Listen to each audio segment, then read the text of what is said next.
chapter 22, I believe it is, on the competitive process. And so you can kind of watch me build this as a refreshment from yesterday, unless you weren't here. But if you, what I'm going to do is rebuild where we left off yesterday and add another thing onto it. So we got to a point. So hopefully this will be a nice review, because you don't already have this in your notes, those of you who were here yesterday. All right, so we have the market to the left. And so this is just a good old supply and demand like you had on your midterm, where we have a home base. We always have a starting place where the market is generating a market price, equilibrium price, and quantity. Thousands of buyers, thousands of sellers, right? So every seller is relatively small relative to the market. And I guess I might need a little help. Was this a $5 market price? Yes. Okay. So we had $5 was the market price for corn, $5 per bushel. And this little guy over here, Farmer Ted, is a drop of water in the bucket. He's the representative firm. And so, since he's so small, he has no power in the market, no market power, and he has to take the price that's given to him from the market. So the market price ends up being the effective demand for his corn, and it also represents the additional revenue generated by another bushel of corn, right? So the revenue generated by pushing out one more bushel of corn is equal to the market price of 5. So it's $5 is the marginal revenue curve. So both of those two lie right on top of each other.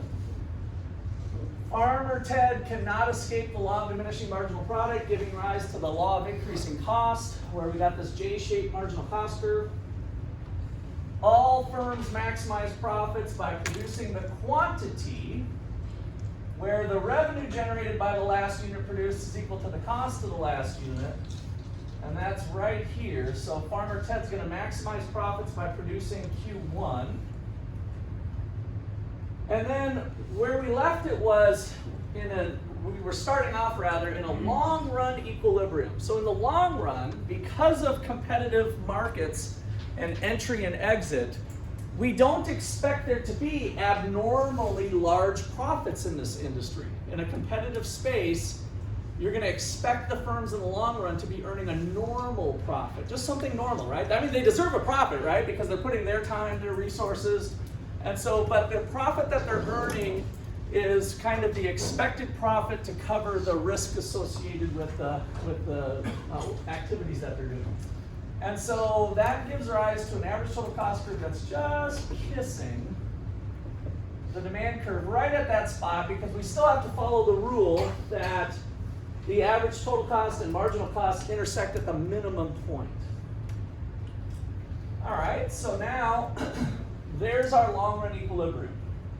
We are at a long-run equilibrium. So now we want to think about the dynamic process. And this is where you can start to add on to your notes, because I didn't write the steps down. So this is called a constant cost industry. So number one, we start off in a long-run equilibrium, where economic profits are equal to 0. And that's our starting place right here of what we got on the board.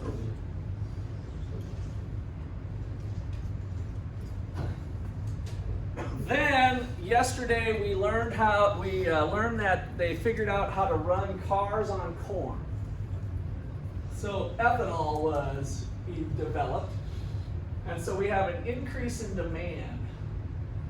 So an increase in demand due to cars on corn.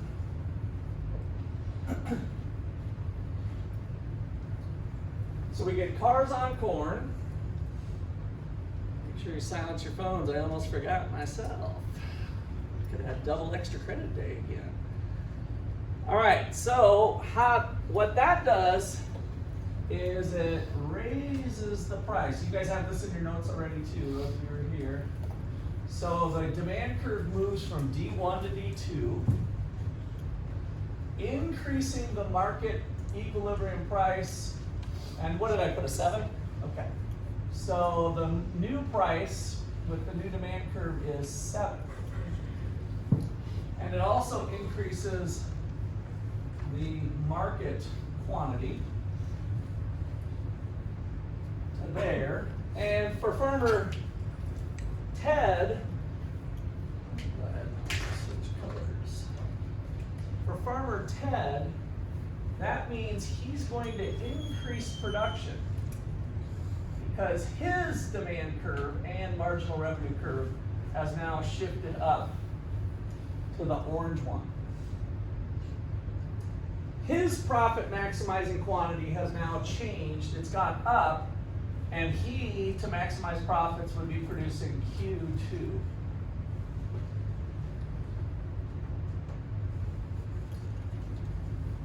All right, so let's get back to taking notes over here on the steps. So increase in demand due to cars. Number 3,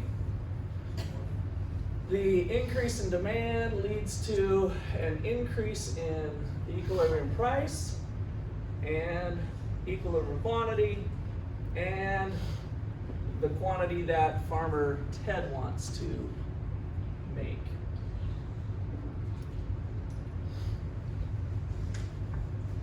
I guess I could put little increases on here. So all 3 of those things, boom, boom, boom, was due to the increase in demand. And now, if we go back and calculate farmer Ted's profits, he's got positive economic profits because at this quantity, he's getting $7 for his corn, and the cost is right here. And what did I give you a number yesterday? 550. 550. 550. And so the representative firm, like farmer Ted, that rectangle region represents economic profits greater than 0. And I think we actually calculated it out yesterday.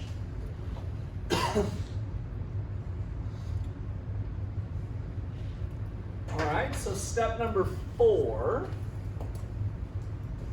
is that the representative firm's economic profit is greater than 0 for farmer Ted and all the other farmers.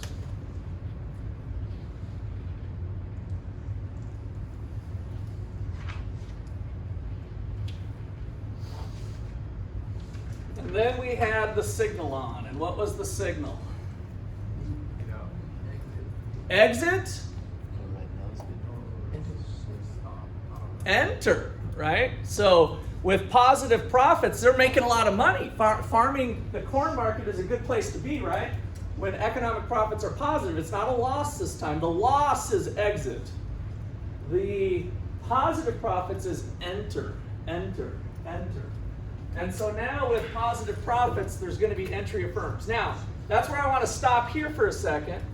This is the end of the short run. So 1, 2, 3, and 4, basically, this, we started with a long run. This is the short run analysis.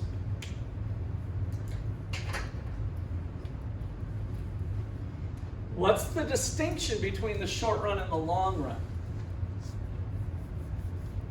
What can you do in the long run that you can't do in the short run as a business? Have that right off the top of your head. Dig back in your notes. Who can find it? Long run versus short run. Tim, you got it? You can change the fixed cost. Good. You can change the fixed. And I want to be a little bit careful. You can change the fixed resources, right? And so therefore there's no fixed cost. So the fixed resources is what leads to fixed cost. In the long run, we can change everything. We can get a new building, we can get a new tractor, we can get a new machine, we can hire new people, we can do anything, right? Which means in a long enough period of time, all costs are variable cost. All costs are variable costs in the long run. And so the reason why this is the short run is that if there's entry of firms, if a brand new firm is starting up, they need all the resources, right? They need everything to get going.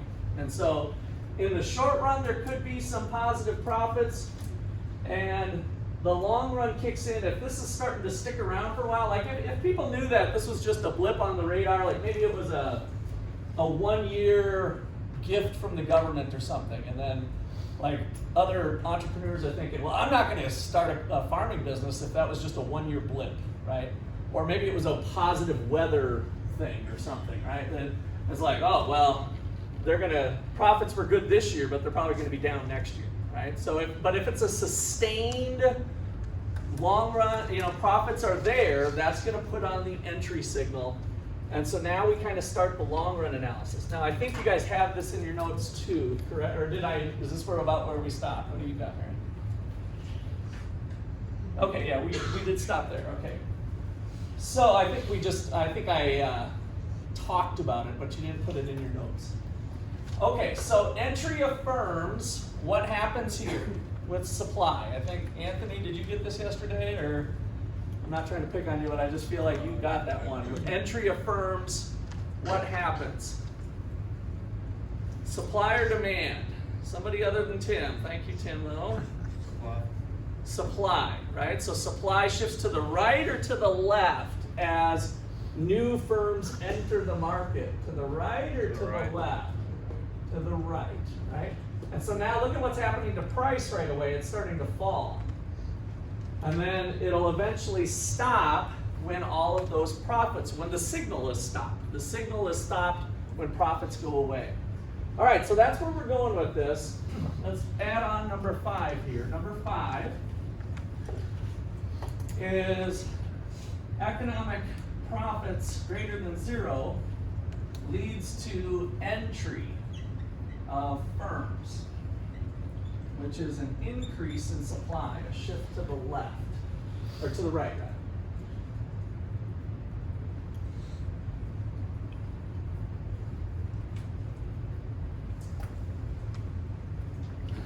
The entry of firms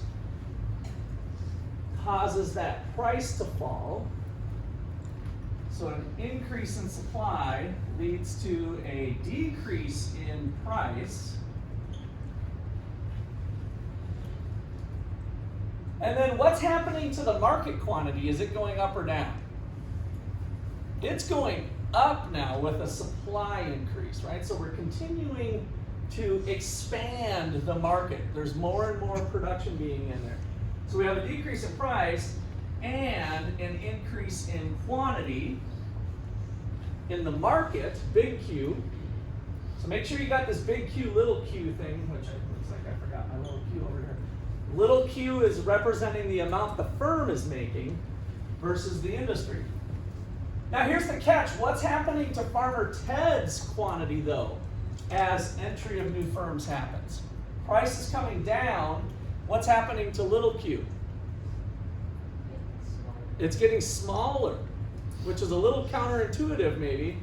So we have the representative firm actually reducing quantity as that falls. So as the price drops from the orange one down, Farmer Ted maximizes profits by actually reducing, and ultimately where we're going is back to 0. They're going to be back to where they started. So that one's a little bit counterintuitive. I'll talk a little bit more about it here.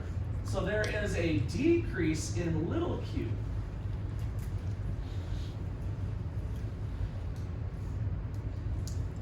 So, has anybody figured out that puzzle? How can big Q be going up, the little q be going down?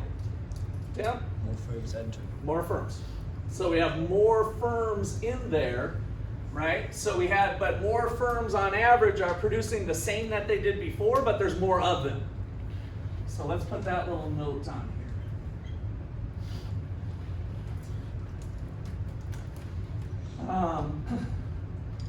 Increase in Q, big Q, and a decrease in little q is possible because there are more firms.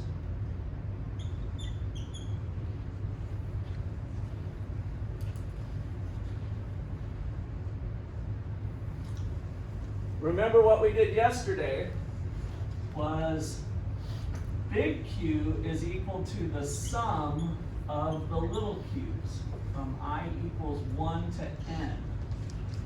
So remember our shorthand notation? The market quantity is equal to the sum of all the little guys. We got Tom, Dick, and Harry and all the rest of the farmers, all 1,000 of them. We just add up how much they're making, right? All the little q's add up to the big Q. Okay, any questions so far or clarifications? All right, so now I wanted to do it that way so that we could kind of work backwards. I know that we're going to get back to a long-run equilibrium where economic profits are 0. So back in this picture, I've got the supply curve moving to the right. What price is it going to stop at? Price is falling, falling, falling, falling, falling. When's it going to stop?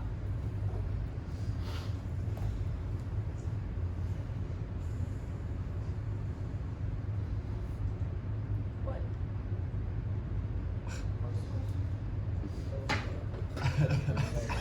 Right here? Roughly. Okay, no, that's the wrong answer. This is at negative $18. That's not possible.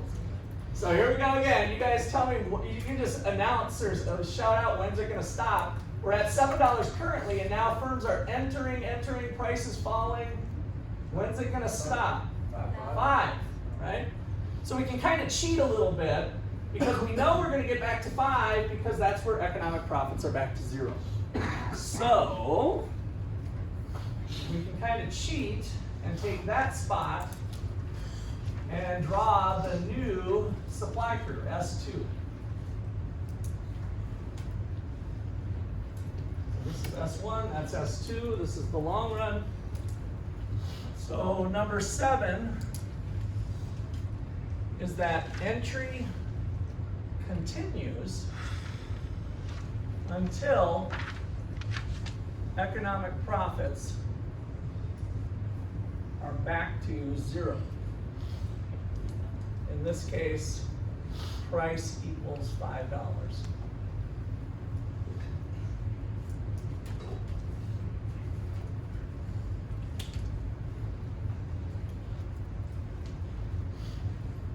And so then we'll kind of summarize this by just putting number 8 is we're back to long-run equilibrium.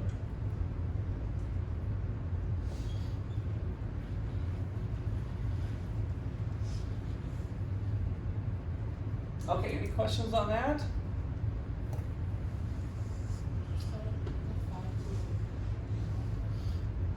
Would what? Would 5 here? Oh, the long run, yeah, this is the long run, right. So this is the short run, and you guys can continue on to 7, but this is the long run. Yeah. Is that what you're asking? Yeah. Okay. So short run analysis, long run analysis. Long run, we get back to long run equilibrium. Okay, the other thing that we can do is derive the long run supply curve. So kind of key point. What is the long run supply curve in a constant cost industry? What is the long run supply curve in the constant cost industry? And what you want to do is connect the 2 long run equilibriums. Connect the long run equilibriums. I'll tell you what I mean by that. Over here, we'll pick off a red.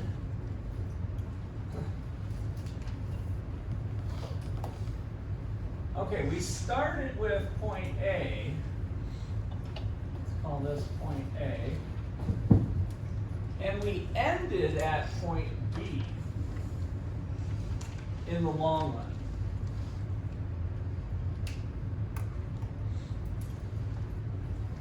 What if we would have had a demand curve that would have went in between?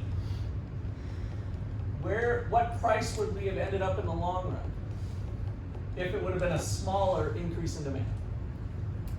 In the long run, where would we end up at? What price? No, not in the long run. Where would we get back to ultimately in the long run if the demand curve would have been here instead of D2? Nadia, I thought if I'm reading lips correct, I think you got it right. 5. We're going to get back to 5. So now the whole thing would have been, now the supply curve would have kept increasing, and stopped there. What if the demand curve, what if corn causes cancer? What happens to the demand curve? Shifts to the left, and now there's economic losses. When there's losses, what do firms do? Exit. Exiting is a shift to the left. When do they quit exiting? When we get to what price? 5. So no matter where it is, if we'd end up in a constant cost industry, the supply curve is this squiggly line. The long run supply curve. So what I mean by connect the long run equilibriums, from our graph, connect points A and B to get the long run supply.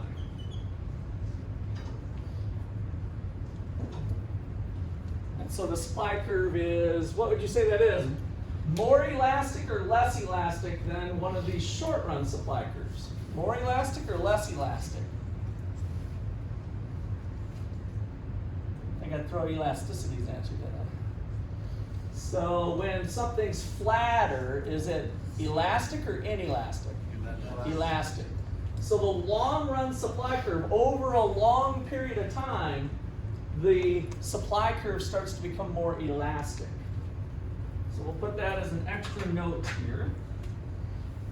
So note, long run supply is more elastic than the short run supply.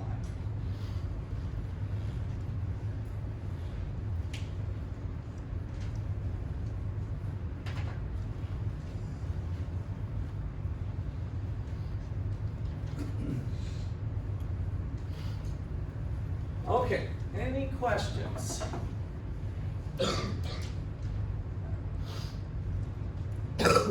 All right, well, there's 2 other cases, and I'm going to try to build on what we did here for 2 other cases of cost. There's a decreasing cost industry and a increasing cost industry.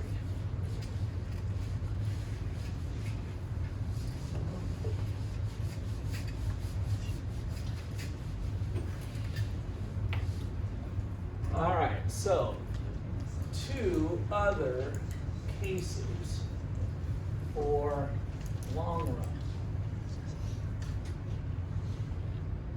Number 1, we can have an increasing cost industry.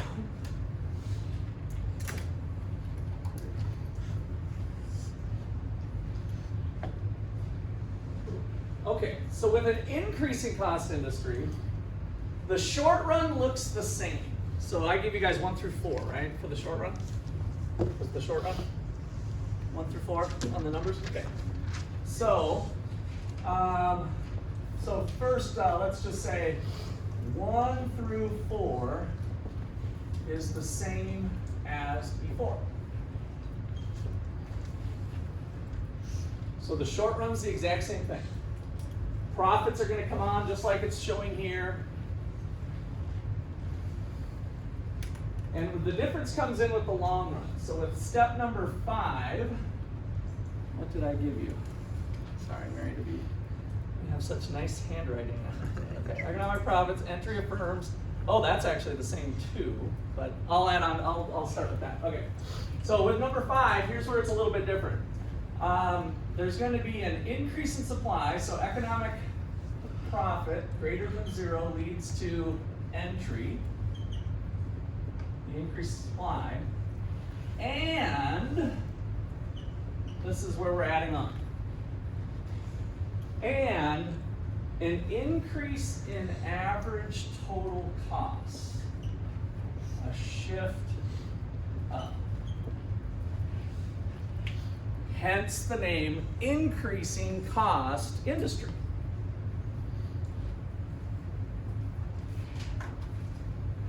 Okay, so to motivate this, imagine we have a furniture business that makes wood furniture, and I should say the industry. And so we need to harvest trees from the Northwest forest to make wood furniture. And for whatever reason, wood furniture is super popular right now in the United States, right? It's just catching fire, everybody's got it, everybody wants it, it's at all the big box stores and everything. And so when the entry occurs, because there's big money, they start going and harvesting more trees to get more wood.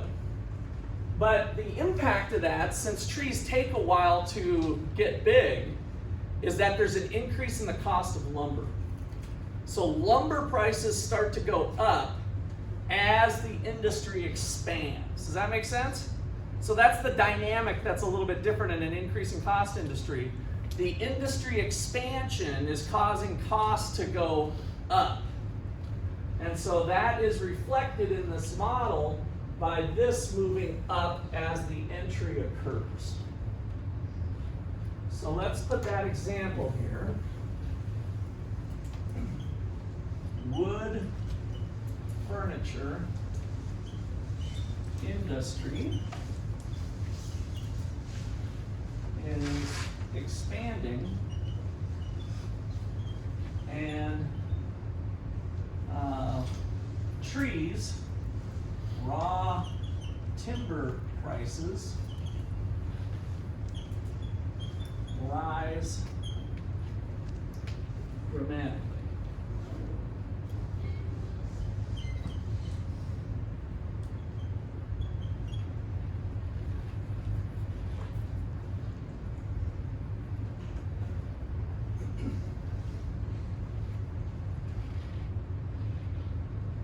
Okay, so now let's see how you guys are visualizing that. Yeah, Anthony? So would that mean that supply decreases? Because it's not as much, right? And if there's more companies trying to produce wood. So I'm not sure what you're meaning by decreasing. Could be the right answer if you gave me a little bit more information, but let me just say no in general. It's not going to go this way. Okay. So we still have supply increasing, and as supply increases, prices are starting to fall just like before, right? But now this is going up, and so they're going to collide in the middle somewhere. So what price, is it going to get back to 5 like before?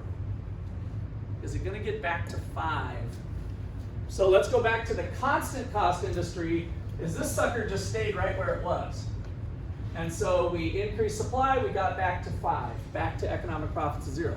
We still got to get back to economic profits of 0, but because of this dynamic going on between industry expansion and cost, as this comes down, this is going up. Are we going to get back to 5? No, we're going to be somewhere in the middle, right? We're going to be somewhere in the middle if this goes up. Okay, so to show that, let's kind of keep this flowing here. So number 6.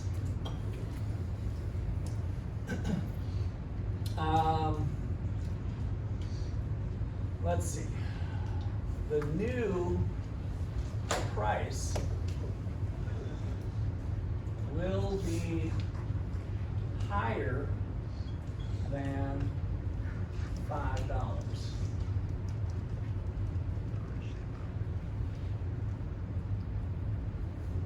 new price is going to be higher than $5 where economic profits are back to 0. So we still need to get back to 0,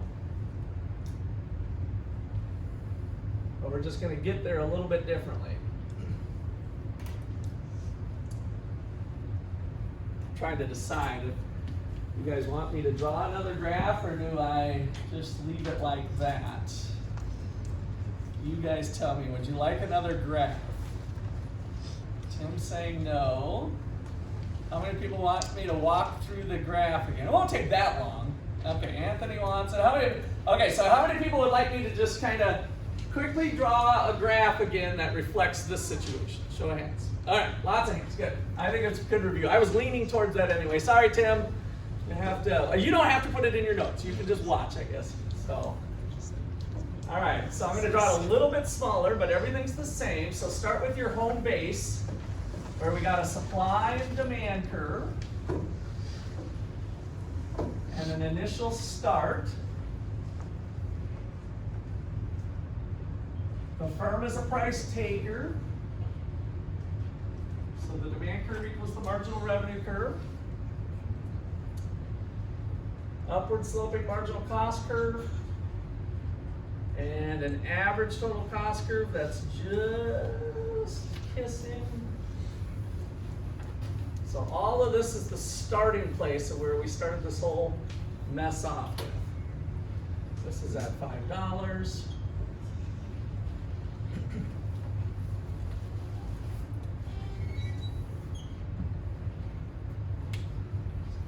So that's where we started at the top of the hour in a long run equilibrium.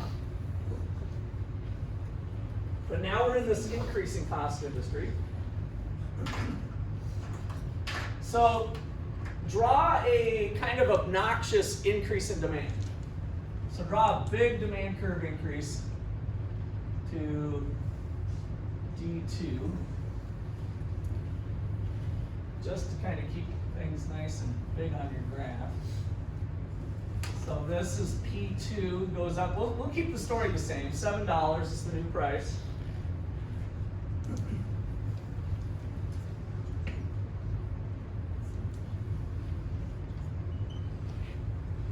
So same story so far. Farmer Ted. And this is the market. Farmer Ted is pumping up production to Q2.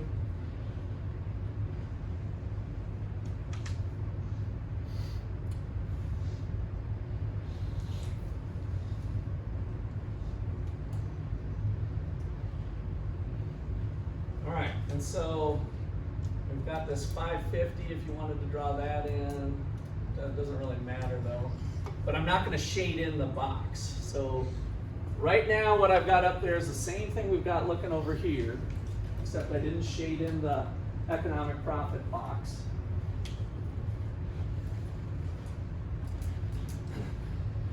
And then here's the difference. Well, let me let you get caught up.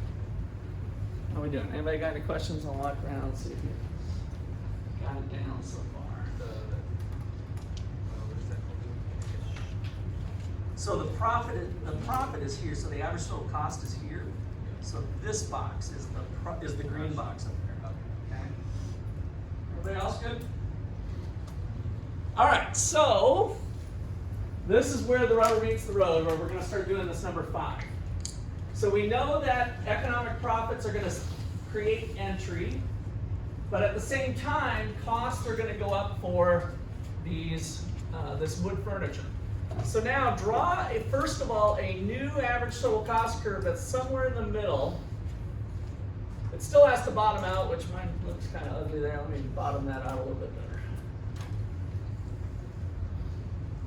Still has to bottom out and then go up. So it's a little bit of a different shift, but ATC2, the average cost, is now higher. And now we can kind of backdoor this thing. We know that at the end of the day, I need economic profits to be equal to 0. And so now we can go up, up, up, up, up, up, up, up, up, up, up, up. And that's the new supply curve.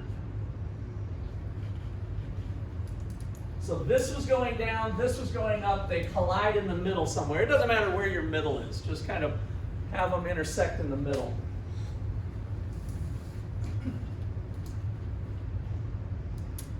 And now we're back to profits being equal to 0.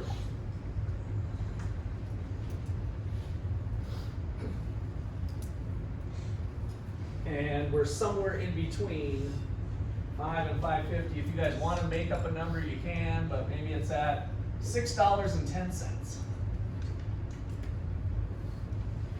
Is the new long-run equilibrium price where economic profit is equal to 0.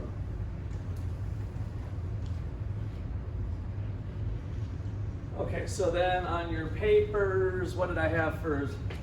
I go to 8 already, so 5. Oh, okay. So what did I do here? 5, 6. I kind of threw in a new 6 here, so that's all right. Okay.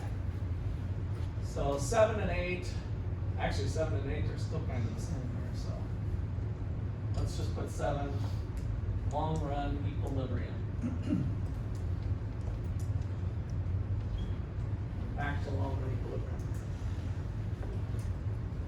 Okay, and then the supply curve in the long run, if we do the same A-B thing, we started here at point A, we ended ultimately in the long run at point B. So the long run supply curve is the connection of those two things. Long run supply curve. So it's actually upward sloping. So we'll put that as a note here. Note, long run supply is upward sloping now. Still more elastic, but it's got a little bit of slope to it.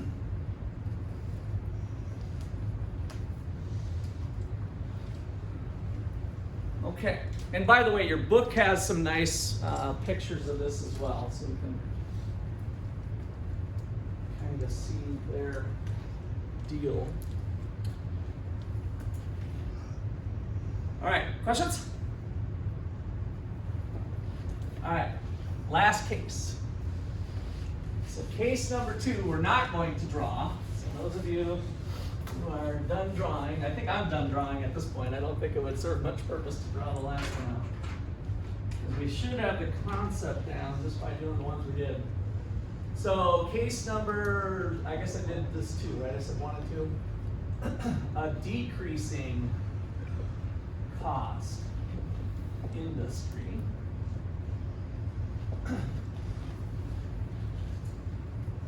So 1 through 4 are the same.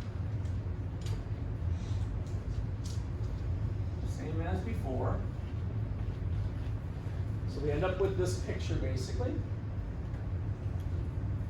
And then with step number 5, the costs are going to go down on us rather than up. So with step number 5, economic profits greater than 0 lead to entry, an increase in supply, but it also leads to a decrease in the average total cost curve, a shift down.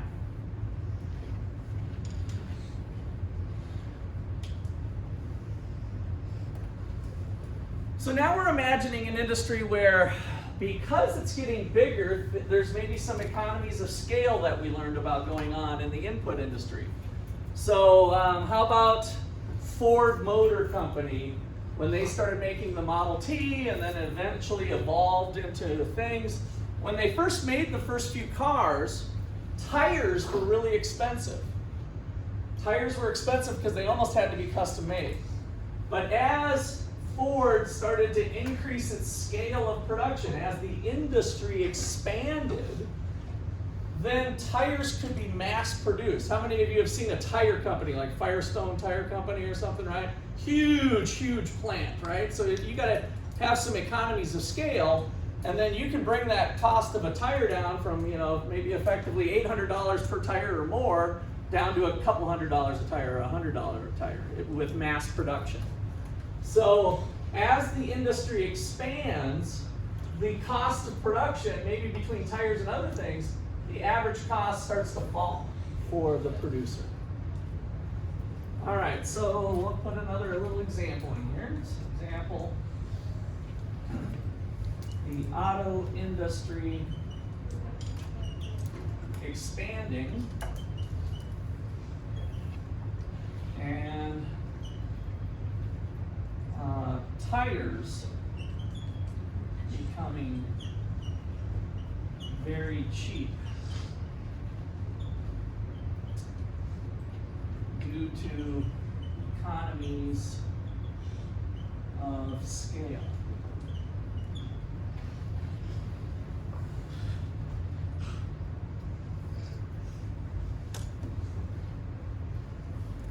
So they still need to meet somewhere. The cost can't go down forever, so we'd shift down this, supply would increase, and we'd end up at a price lower than where we were before for cars. So that's the good part of the story, is that cars now are cheaper because of average cost falling and us getting back to long-run equilibrium.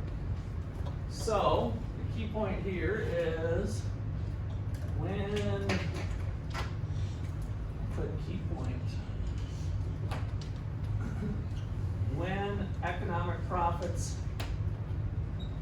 equals 0 again after the increase in supply,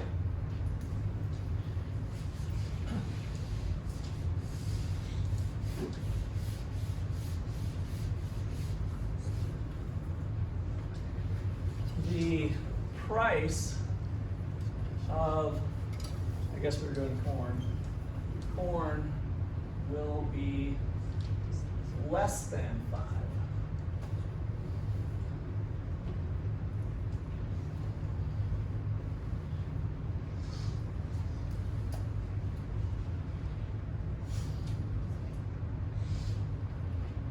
And the long-run supply curve will be downward sloping.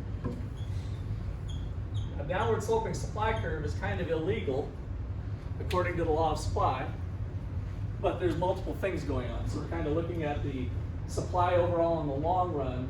In the short run, we still have an upward sloping supply curve, but due to these costs going down, we have kind of a downward sloping supply curve.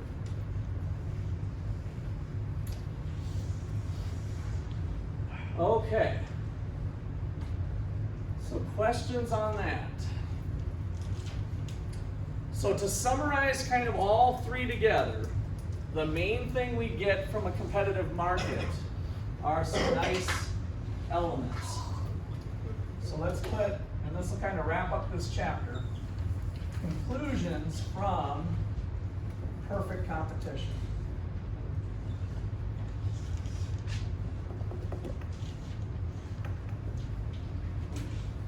Number one, probably the most important one, I think, is that economic profits are equal to 0 in the long run. I think this is kind of a nice conclusion, right? So people who are anti-capitalism, and they're like, oh, capitalism makes the rich get richer and the profits and the businesses take advantage of the poor and blah, blah, blah, blah, blah. Our prediction is that if the market is competitive, the existing firms will just be earning a normal profit. So I think that's a nice outcome, right? So competition leads to what I would argue is a fair profit, or what we call a normal profit. So free market competition, free enterprise, leads to kind of a fair rate of return on the resources in the long run. In the short run, there might be, high profits or excessive profits or whatever, but ultimately the system is set up not through government intervening, but rather people just chasing profits. They see the signal, profits, enter, and this is the result we get from firms entering. Number two that's nice is that we get the market quantity. The market quantity is the economically efficient quantity. So we get economic efficiency.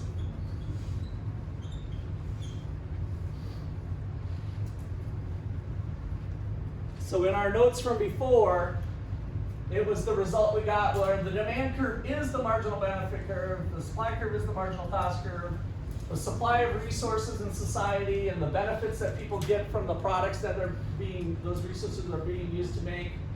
We're getting a nice outcome there in terms of marginal benefit equals marginal cost.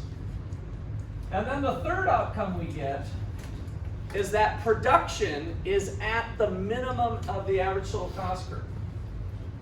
So the market quantity is at the minimum average total cost.